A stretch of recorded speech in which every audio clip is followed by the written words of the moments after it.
This is ST-321, code clearance blue. We're starting our approach to deactivate the security shield. Hi, I'm Paul and I'm with my mate James and welcome to Code Clearance Blue, a show where we discuss all things Star Wars from our home here in the UK. We would be honoured if you would join us. I've been looking forward to this. Hello everybody, welcome to this new episode of Code Clearance Blue. We are creeping very slowly up to the 100 mark. Don't know if we're going to do anything special for that. I have to get our heads. No, yeah, I've not thought about it. Yeah, it's less than 20 now, I think. Yeah, less than 20. Yeah, that sage voice over there is Paolo. Obviously, myself, James. We're here to talk more Star Wars. Got a few newsy bits that we can talk about, and obviously, excitement for Andor 2 is still building. But yeah, how you been, mate? I haven't spoken to you properly since we last recorded, really. Yeah, been good. Yeah, been good. Busy, usual stuff. I had a delivery yesterday of my youngest. He's going to be 6, of I would say 9 Star Wars toys. Oh, So the fucking propaganda is on. You pick them off a little website that made them massively reduced, really reduced. Obi-Wans and things like that. So yeah, all good. So great. very, very happy. So get them wrapped up. So which 9 figures did he get? So we've got some stormtroopers. Some stormtroopers from, I think they're from Ahsoka. You know, the sort of golden facey ones. Oh And yeah, we've got yeah. And then we've got a blue clone trooper and an orange clone trooper. There's a stormtrooper from which film was it? On like one of those speeder bikes. Not speeder. It's like I think it's from the Rise of Skywalker. Rise of Skywalker. Yeah, in the desert scene. That was it. And, Yep. One of those little speeders. So got that. We've got Solo's blue car. You know, the blue car. He sort of in the film Solo. He drives. Yeah. Yeah, that was like £3. Nice. So that we've got the Mandalorian bar. Obviously, you need a bar. Need a bar. Need a bar. So it comes with a Death Trooper. Brilliant. Not the Mandalorian. Bo-Katan, got her. Obi-Wan Kenobi. So yeah, proper random mix of eclectic stuff. Obi-Wan's the only one without a helmet. Yeah, she's all very helmet related. Yeah. Is he building an army? Yeah. Mate, he just loves them fucking fighting. Just bashes them all together. But yeah, so so that was really good. Really good prices. So yeah, I can't complain really. You know how like I see online, I don't know if you do as well, but like people in shops, particularly in America, and they show the shelves and it's like the toys are all like $4 and stuff, and they're like, oh my god, Star Wars is dying, like no one cares about it, it's poor. And parents like us are just like, I'll have 2 of them, 1 of them, some of them. Exactly. The kids are loving it. And sometimes when I go into the sort of the entertainer or whatever, like I will send you a picture, don't I? Because there's always a fucking random. And I remember buying what was her name from Mandalorian, the one that got banned. Gina Carano. Gina Carano, right? So I bought that for him one time, and I bought IG for my other son, and the younger one was like, "I don't want girls, I want boys." It's like, don't tell your mother. So, so that was funny. That's good. That's funny. Yeah. The kids are like that, aren't they? At that age, they're just like want the representation of themselves, I guess. Yeah, exactly. So, well, I think I'm still winning with Morocco. I don't think I've seen that. I don't think I've seen him since we got him back from the shop, to be honest. Oh, excellent. He's in a box somewhere. He's in the box. Yeah. Anyway, so what's been going on with your week? Well, I went to a theatre show in London yesterday. It was one of my Christmas presents I got, and it was to go and see Dear England. Oh yeah. So, if you're not familiar, it's basically about the England football team when they had a manager called Gareth Southgate, and he's England's most successful manager to date. And it was basically the story about how he got the job and then what he was trying to implement behind the scenes to try and change the mentality of the players so that playing for England was kind of like more enjoyable and meant something again, rather than just being full of fear and confusion and all that sort of stuff. So it was a really, really good show. I really recommend it. You don't have to be a sporty person or a football person to enjoy the story. It was really good. But of course, as is always in these things, Star Wars got a little mention. Ah, nice. Yeah, so there's What's the a context? scene where Gareth's got his first kind of sort of sit down meeting with some of the players, and he's got a big whiteboard, and he's like, right, what we need to do is like we need to change the narrative around playing for England. We need to write like our own story. And he was like, kind of like William Shakespeare. You know, he's like he was English, wasn't he? Like great writer. You know, let's take one of his plays. I can't remember which one they said it. He was like, right, so you know the story of like Othello, and the players are all sitting there going, what? And Gareth's like, all right, what about Star Wars? And they're like, yeah, Star Wars. Oh, yeah. And he's like, well, what's the story of Star Wars? And Harry Maguire pops up and goes, well, depends. Are you talking the originals, the prequels, sequels? and so basically they spend a couple of minutes like dissecting the story of basically the original trilogy. Excellent. And then how they kind of match that up to like what they can do in terms of their jobs, like for England and stuff like that. So Yeah. it was very, it was good. It was very good. Really good performance. The geezer that played Jordan Pickford had him down to a T. Really? Yeah, like he was just going bonkers, berserk, like at everything. Like Gareth would be like, "Can you put some of them cones out, Jordan?" He's like, "Fucking come on, get us out here." It was spot on. And the geezer that played Harry Kane as well. There was like a pause between every half a sentence and stuff. You know what I mean? Yeah. Brilliant. So funny. So I really recommend it. But yeah, I mean, you know, people online will have you believe that Star Wars doesn't matter to anyone anymore. But I've now seen that. I've seen Back to the Future where they do a whole little Star Wars skit. And that's a Really? completely different, yeah, it's a completely different franchise. Yeah. And yet they Is still that the theatre crowbar. show thing? The theatre show.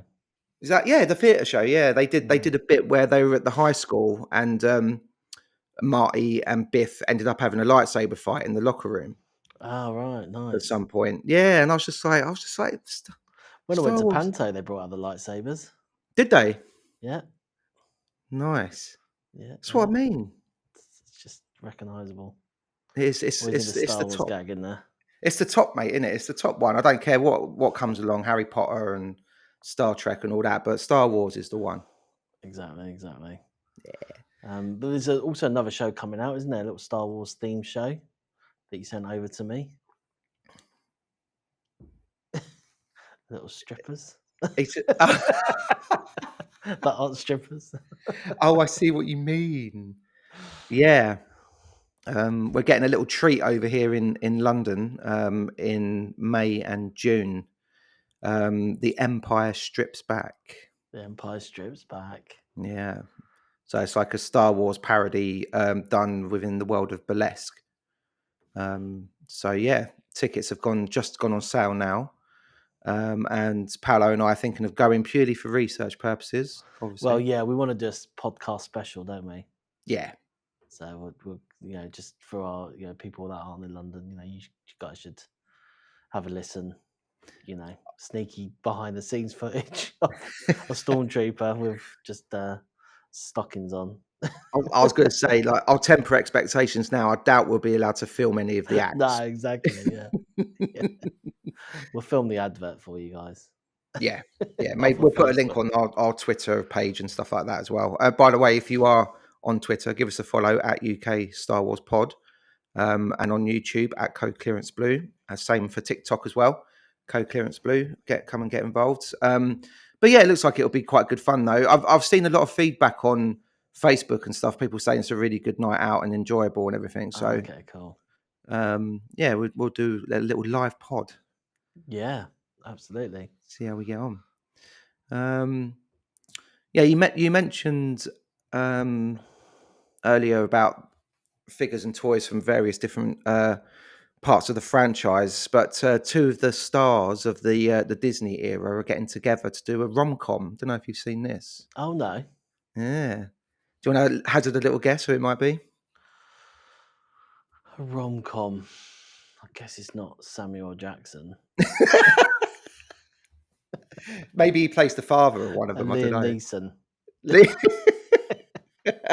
I don't know What, Samuel Jackson and Liam Neeson? What a pairing. That would together. be. Yes. The Society one said that- no, but they said yes. Yeah, exactly, a rom-com. They're all after the same. Anyway, I don't know who's going to be in the. Natalie Portman, she involved? No, from the Disney era. Oh, Disney era. Yeah. Oh, I don't know. Ray wouldn't be involved, would she? Is she? Is it? Is it? Yeah, Daisy Ridley's one of them. Don't know. Let's go Finn. Nah, that'd be too obvious. Close. Too obvious. Too close. Too close. I don't know. You tell me. Daisy Ridley and Alden Ehrenreich. Ah, that's a Ah. good little combo. Yeah, the film's called The Last Resort, and it's about Ridley's character is like goes to run her father's hotel chain in some like remote island. I think it said Philippines or something. Right. And when she gets there, I couldn't believe this bit. Right, she was like, so they were like, when she gets there, she bumps into Alden Ehrenreich's character. And you know she must decide between love and business or something. But like, guess what? From business. But guess what they've called his character? I don't know. Ben. Oh man, this is getting worse. Can you believe it? Oh man. Unbelievable. She must decide between love and business. The Last Resort. And then her dad's dying on the bed. I saved the business. I love him, Dad. I want to be a fisherman's wife. He's so strong. Yes, I've not seen a rom-com in a very long time until I think someone paid me to watch one. Yeah. That's the last time. That one in Paris. What, you were in Paris or the film was set in Paris? No. Like I had to watch it. Yeah. All right. That was the last thing. Yeah. They paid you to watch it. Yeah, I had to make a promo for it. So I was like, oh, this is shit. What was that? What was that like? Did they just give you carte blanche to pick any of the footage you wanted to cut together, or? Yeah. So you just watch the film, and then you just pick bits out along the way, and then you try and think of a way of stitching it all together. But one guy, he kept giving away the endings in the trailers. like kept subtly putting in these like the last shots of the film. Oh. Yeah. And you know our mate Joe Greco? Yeah. He done a classic one. He showed a really big epic clip. So you know, like the one where the boat is just about to with George Clooney in. I thought you meant Titanic for a second. No, yeah, but it was like that. There's a ship. What's that called? Like it's a big disaster movie with George Clooney and I can't remember. Anyway, so he's got like this one shot of them going, they're screaming, and then he just cuts to a caption and say they all die. And then like you can give, and then he came up with this really good line like you can give away the ending, but it doesn't spoil a good film or something. Oh my god! Yeah, that's a bit risque. Yeah, it got like the guy got really, I think, but he won loads of awards. Did it? Yeah. Oh, great! Yeah. Just literally one clip and a line, you know. It's like, oh, okay, that's clever. Oh, that's amazing. Yeah, I mean, it is. It was older films. It was like older archive films, like that kind of film. Do you know what I mean? It wasn't like new films, but yeah. So it's sort of to remind you to watch it again. But yeah, done well, you know. So, yeah. No, it's a very clever idea. I'm surprised they went with it. That's all. But yeah, fair play. I think they took some persuasion, yeah. So but I don't think anyone was watching anyway. But yeah, so It's postmodern. Come on, get with the program. postmodern, yeah, exactly. So yeah, Brilliant. no, it's all good, all good. So there's been a little bit of an update on the Mandalorian and the Grogu. Oh yeah, the Grogu story, yeah. They've announced the budget. I don't know if you've seen this. No, what's the budget? Cheeky little tax breakers brought it right down. It's going to be the cheapest made film since Disney's taken over. Oh, About 165 million. wow. Is that us that's giving them the tax break? No, the state of California. Oh, really? Yeah. So it's not being filmed over here then? No, but then I thought to myself, surely they're just like using the volume and that. Yeah. So that takes a lot of production costs out the window already, isn't it? Like, Yeah. you know? Yeah, I know that over here they give them massive tax breaks. That's why we've got quite a lot that gets filmed over here. Mm. There's a new studio. It's just it's on the M4. It's called Shin Studios. It's huge. It's massive backlot, but it's right on the motorway or highway. Yeah, they started to put a lot of Netflix in there, sort of Reading Way. Okay. So it's quite a good location. Yeah, Shinfield Studios, I think they're called. Oh, Shinfield. yeah. Yeah. Yeah, so sort of, I think they've been around about a year, but like, I mean, it's just huge, big metal boxes, and they've got a big number like stage 9, stage 10, where they're sort of. So yeah, they must be confident that still want to film big stuff over here, because obviously there's a bit of a lull in the film business. It was really sad the other week that I think they'd done some VFX on, might have been Rogue One actually. They're called it's called Color Deluxe is the name of the company. They used to do a lot of the old film printing, and they bought the Mill, which is a really top VFX house, and they bought MPC, and they just all went bankrupt. Just shut on Really? a Friday. 10,000 people across the world in the Bloody hell. US, Canada. Yeah, Wow. just it's a huge VFX house. Yeah. Yeah, well, that's sad. That's sad to hear. But I think a lot of, like, for example, with the Star Wars stuff, obviously ILM do a lot of that stuff. Do you know what I mean? They just kept it all in. Mm. So I think a lot of the film stuff, that's what happens. Yeah. So this Save new the the film business. Shinfield Studios, like right by a motorway. I bet the sound director's happy about that. Yeah. There you go. Yeah, it's like a proper film lot, right there. Really Nice. good. So with the tax breaks, like how does that work? Do they come over and like they say we've got X amount to spend, but like why do we or anyone give them money back to do it? Is it just to entice them over to be like, Yeah, because we've obviously got all the talent over here, haven't we? Got obviously actors, you've got all the cameras, you've got all the equipment. It's like sort of geared like that creative industry, especially because of Pinewood and Elstree, and because of all the older studios. yeah, We've got all the sort of people and talent, so it keeps them all employed, and and all that kind of stuff. We've also had the post production as well, like big sort of, like I said, VFX and editing houses in London, and now Manchester's quite big as well, a bit in Bristol. right. So yeah, it's quite. It makes sense to give them an incentive because America's so expensive to film in because of the unions. Mm-hmm. So a lot of stuff was always filmed in Canada, wasn't it? Yes. But I suppose with things like the volume, which does change things a bit, then now you can probably do it in America, the US, like California and stuff, and not still spend. And yeah, they should give their own people a bit of a tax break, shouldn't they? Yeah, I mean, a lot of the Marvel stuff gets filmed in Georgia, doesn't it? Georgia is always getting So them down there. Eastern Europe did take quite a lot as well, and South Africa as well. South Africa's really good for like if you ever want to do like Middle East stuff. So like you would like desert stuff. So a lot of the films that are set in the Middle East are actually filmed in South Africa. Right. But also they cheekily they have longer hours So you can film. So basically, you can do 14-hour days.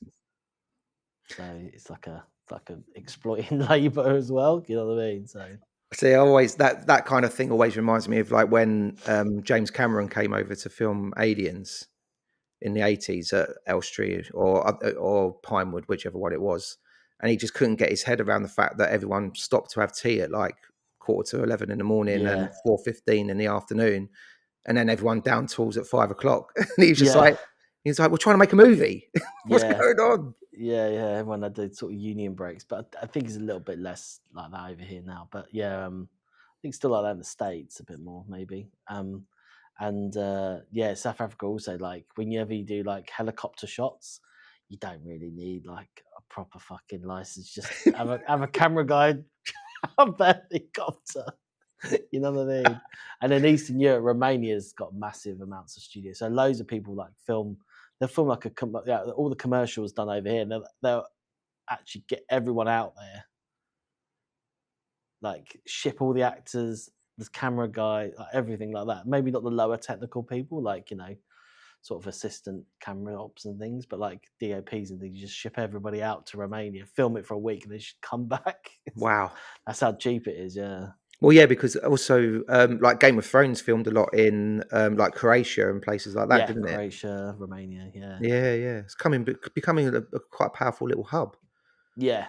But obviously they're probably suffering a bit. And the same with, again, the post-production. They do a lot of post-production over there. So India do a lot of post-production as well now. But yeah, it's like, it's becoming a bit more, because budgets have run out a little bit. Netflix and Disney have pulled back a lot of stuff. So then obviously the whole world is sort of suffering a little bit because of that. Sort of ripple effect. Yeah, I think it was because obviously COVID happened, and then we had the actors, we had the was it actor strike or the writer's strike? Writer's strike, yeah. So that was a year. Like I know, like a studio, an audio studio, they do ADR, so they do the replacement of voices and things. They've done Obi-Wan Kenobi. Oh yeah, you said that. On that. Yeah. So they got Ewan McGregor in, and he would just obviously redo his lines again, but because of the strike, then they'll have so obviously no one's writing any scripts, which means no one's going to production, which meant there's no post-production. They had literally a year of no work. Wow. And that impact had a massive effect, across the whole fucking world, which you don't realise. These guys are just like, oh yeah, we're protecting our rights and everything, but they just fucking killing their own industry, I know, but at the end of the day, if there's no written words, then no one's got anything to film. No, exactly. Yeah. I mean, it's obviously a fundamental thing, especially with the old world of AI. But yeah, it's like, it's an interesting time for the industry. I don't know, because it all went nuts sort of pre-COVID. You know what I mean? Like Disney and Netflix, especially, were investing so much money into their platforms and content. This is a weird thing, right? So I heard this the other day. I can't remember, like Disney Plus make a margin. I think it's like a profit margin of like 10 or 8% on Disney Plus. Like that's how much profit they make. Okay. Churros, churros, the donuts. Oh yeah, the long things. Yeah. Yeah. Is a 98% margin in Disneyland. The churros make more money than Disney Plus. It's fucking mad, isn't it? We're in the wrong business. So yeah, it's all about churros. Well, yeah, because I suppose the churros probably cost about 40 cents to make or something. Exactly. They probably sell them for like $10 or something. Yeah. So the markup's massive, and it makes more money than Disney Plus. Wow. So actually, that's how they're balancing the books, then, really, isn't it? Yeah. But you need Disney Plus to pull people into the theme parks, right? You need all the content. Yeah. Yeah. You need all the characters and all that. So basically, the way it works is, it's quite interesting. Like looking at it from a business perspective, like you push people up, so you get them to pay the $5 or $8 a month. Then you push them up to buy the Star Wars figures, and then you push them up to go. Next thing you know, you're on a fucking cruise spending 12 grand. So you just get pushed up, spending more money. Yeah, of course. Yeah. That. Yeah. So but Oh, yeah, we it's the can- obviously the films and the things that hook you in because that's the entertainment bit, and then then you got the old theme parks. But those theme parks, man, I mean, like the queues on them are like fucking 2 hours, unless you get the old speedy pass, which is again another $100 or something. So that's how they get you, mate. Mate, and you got to get a 7-day pass. Like 7-day pass for a theme park. Oh my That's God. mental. Although doesn't that give you access to about 6 of them though, or something? Yeah, Like, I know, but you're knackered. Like, can you imagine the whiny kids? Oh my God, you have to go out there for 4 weeks. yeah, I know. That's the thing, isn't it? And then like you're just constantly spending out every day. That's how they get you. I see. Yeah, it doesn't include Universal either. No. Universal Studios, and you got all that on top. Go to Sea World, not that you would want, But Do you remember when Busch we went to Gardens. Universal and you got Yeah. roped into doing the old Back to the Future Yeah, I was starring Doc Brown. role? That's it, Doc Brown on the clock. Love it. That was good fun. You still won't tell us how they made you disappear though. Do you want to know? Yeah. Do you want to do it on the pod or do you want to tell me off pod? No, I'll tell you on the pod. Yeah. Yeah. So basically, let's try. So that it was the clock tower in the Back to the Future. They needed 2 members of the public. I volunteered to be Doc Brown. So they take you backstage. They get you to sign about 50 documents to say that you won't sue them. Obviously, this is legal land. They put on a bloody white cloak and a wig, wasn't it? I think, and some glasses. Yeah. No, he doesn't wear glasses, but and a Cheeky white wig. wig for definite. And then basically, he said, "I'll hold these 2 bits of rope." And all of a sudden, I'm on the fucking edge. Right? I'm on a ledge. Right? You go out on the ledge. And then they put the light on you, I think. And then he done something. And then obviously it looked like I got electrocuted, didn't it? Yeah. And basically they just span the thing around really quickly. So Okay. that was it. Just Brilliant. spin the thing round. So, But yeah, you I were never giving told it. you that. You were giving it up there, though, mate. I was like, Marty. Marty, save yourself. And all the Americans are loving it. Hey, look, this crazy Brit. This guy gets it. So yeah, that was good fun, everybody. Sorry to tell you that story. There we go. That was really good fun. Do you know what's on? Speaking about theme parks, I'm a bit disappointed though. Like they shut down the old hotel theme one. Where it's like you're on the cruiser. Would have liked to have given that a go if I, like you say, if you had a spare 15 grand or whatever it was to go. But Yeah. I think there was rumours they're going to sort of change the Star Wars one. So originally, guess what that was going to be? What, like the Star Wars land? Yeah. Was it going to be? I feel like I do know this, but I can't think now. Like Jurassic Park or something like that. No, it was going to be Star Wars, but it Oh. was going to be what planet? Nah, go on. Mate, Tatooine. Nah. All things come back to Tatooine and Mace Windu, mate. But now there's a short film in the making. Mace Windu but they visits wanted to make Tatooine. it more around sort of the new films. That's why they've all got the new stormtroopers in. But yeah, it's just sort of Galaxy Quest. Is that what it's called? I can't remember. Was that a game? Galaxy Quest is a It's called that's Galaxy a film. something. That's a film with Sigourney Weaver in it and Alan Rickman. Oh yeah. But it's the way the name of the themed land. Yeah, it's got the Millennium Falcon and everything. Yeah, I think it's called the Black Spire Outpost or something. It's like so it's the Outpost. Yeah, something like that. Yeah, Galaxy's Edge. You're thinking of Galaxy's Edge. Yeah, that's what I'm yeah. thinking of. I think like Kylo and Rey wander about. Yeah. Like, kept it very much about the new films. Yeah. Tatooine would be a nightmare, mate. All that sand blowing around everywhere. Well, it's fucking hot, isn't it? Yeah, but you don't want to be walking down. You won't be able to see where you get your churros. You'd be like, I can't see. Churros. One other little bit of news that caught my eye just before coming on, actually. There's going to be a special screening of The Empire Strikes Back at the TCM Classic Film Festival. Oh, really? Yeah, so it's like TCM is like I think it's a TV channel over here in the UK that just shows like old films, basically. Turner Classics movies. Yeah, like silver screen stuff and Humphrey Bogart and all that sort of thing. But they're doing a presentation of The Empire Strikes Back at the festival, and the main man, George Lucas, is going to be there. No way. Yeah, he's going to come out of hiding and do a little chat, I think. Wow. That would be, mate, you need to get down there with some autographs. Mate, can you imagine? I would try if I Where lived is it? anywhere near. You know what I mean? If anyone's listening and can help me out, drop us a line. Yeah. He's still the only one that I need, really. The biggest name that I need is still the him. man himself, yeah. So annoying. Especially because I don't know where he's going to be, yeah.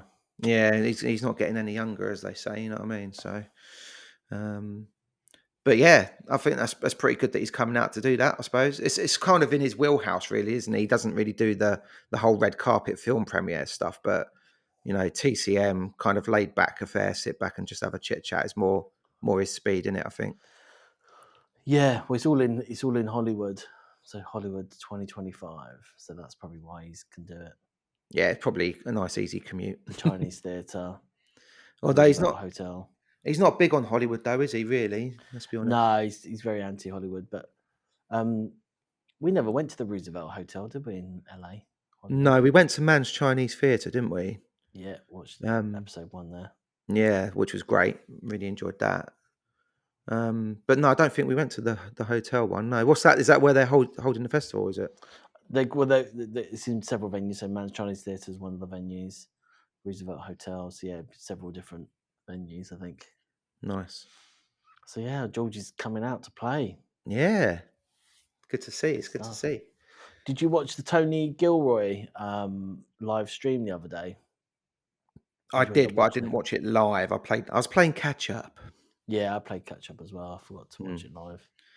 I was a bit annoyed actually, because when I started it, I think I texted you like the first 2 minutes, and I was like, "Oh, they're doing a recap of season 1." And I was like, "Yeah." I kind of switched off a bit when they're just talking about season 1. Yeah, same. And they were really pushing like season 1, obviously, to watch season 2. So I guess they were trying to get people. One thing that also they've sort of brought back, I don't know if you noticed this in that sort of longer featurette thing they've done as well. They could keep talking about how everything's real. You know, when they've done that with The Force Awakens, like you can tell there was a message in there just saying, right, just keep mentioning that everything's real and it's not CG. Keep mentioning it's real, it's not CG. You know what I mean? Yeah. Like, just to obviously, keep the old YouTubers calm. There's CG everywhere. Or like that meme the other day I sent you. So I sent a meme the other day, which was Ray when she says in The Force Awakens, "Oh, I've never seen so much green," and it cuts to a shot behind it. It's just green screen of her in the Millennium Falcon, which is just fucking genius. Obviously. That was proper funny. I was like, "That's a good one. That's a good one." So I've went off kills, but yeah, I didn't watch much of it really because it's a bit sycophantical, you know what I mean? Like, because he's quite an interesting guy, but he just wasn't going into depth about anything, Yeah, because obviously we want him to go into a little bit of depth on season 2 without giving away any spoilers. But it was literally like every time they skirted around the issue of the new series, he was just a bit kind of like, "Well, you just have to wait and see." It's like, yeah, we get it. Go back to season 1. Yeah, I just left it on in the background while I got on with some work. It was quite interesting because they had some good guests on there. Yeah. Like Adaria, I can't remember her surname. I'm sorry, forgive me. Anjaro, I think it is, who plays Bix. Yeah. And then they had Genevieve O'Reilly, who plays Mon Mothma. And then our mate Melshi popped up at the end. Yeah. Melshi I couldn't believe it. I thought it was going to be like, they were like, "We've got one last guest." And I thought, it's obviously going to be Diego Luna. Yeah. And they were like, "We're going to cross over to the UK. Here's Duncan Powell." I was like, "Hello." Hello there. That's great. It's really good.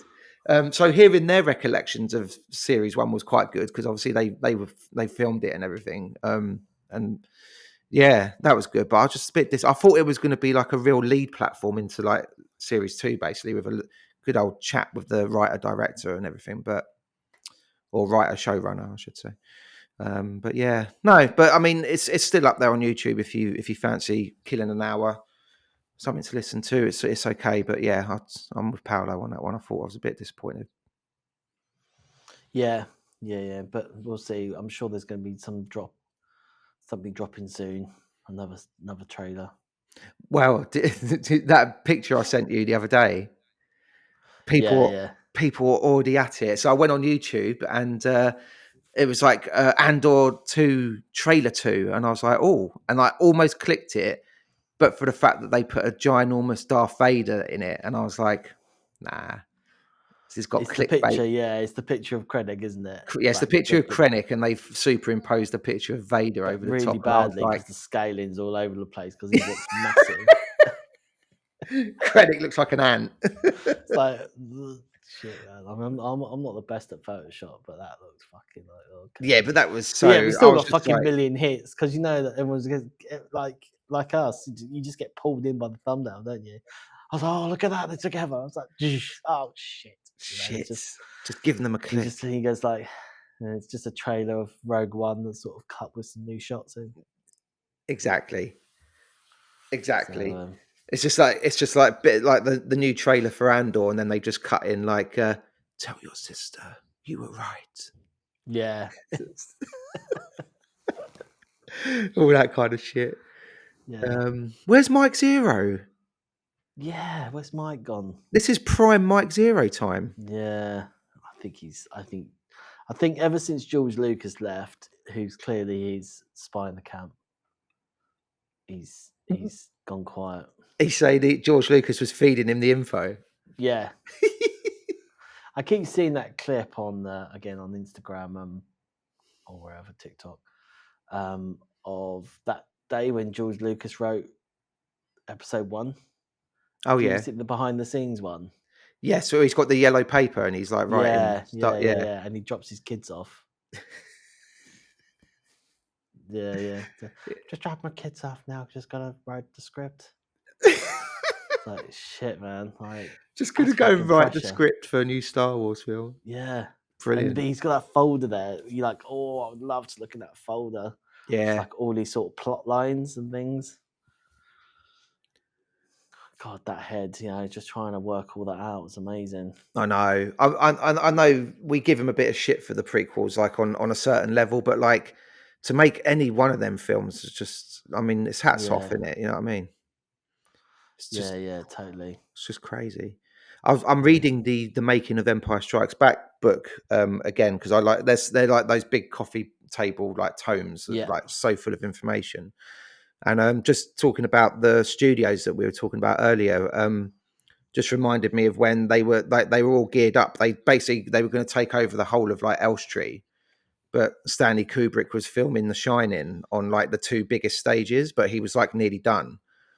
And then just before Star Wars were gearing up to like start, there was a massive fire that gutted like one of the big stages, and George Lucas was just like, this is the worst thing that could happen with a director like Stanley Kubrick, because now he's going to take like 18 months to figure out how he's going to finish his film. Yeah. Do you know what I mean? So they had to be at pause because they were like, we can't go. They can't finish. We can't start. And it was just like adding pressure to the production, obviously. So yeah, but I just chuckled that he sort of like gave him a little dig. I was like, yeah. Man, each one of those films was cursed, weren't they, when they're making them? There was always something going on, wasn't there? But there is, and there's such huge things. Yeah. Now they just keep it under wraps. Now they just use the volume inside a room.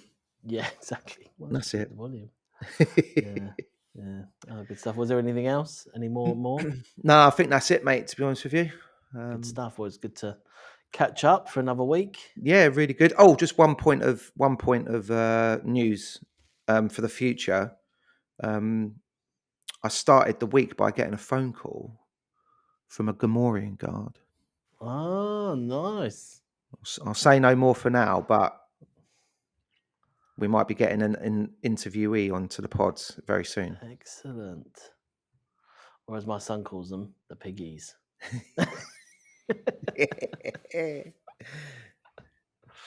There we go. Brilliant. Nice one. All right, mate. Well, good to catch up. Yep. Good stuff. Thanks everyone And for listening and watching. yeah, thanks for tuning in. At UK Star Wars Pod on Twitter, as always, and on YouTube, Co-Clearance Blue. Come and get involved. If there's anything you'd like us to talk about, let us know. But yeah, for now, on behalf of Paolo, on behalf of myself, we'll say thanks for tuning in again, and may the Force be with you all. Starting our approach, deactivate the security shield. Security deflective shield will be deactivated when we have confirmation of your code transmission. Stand by.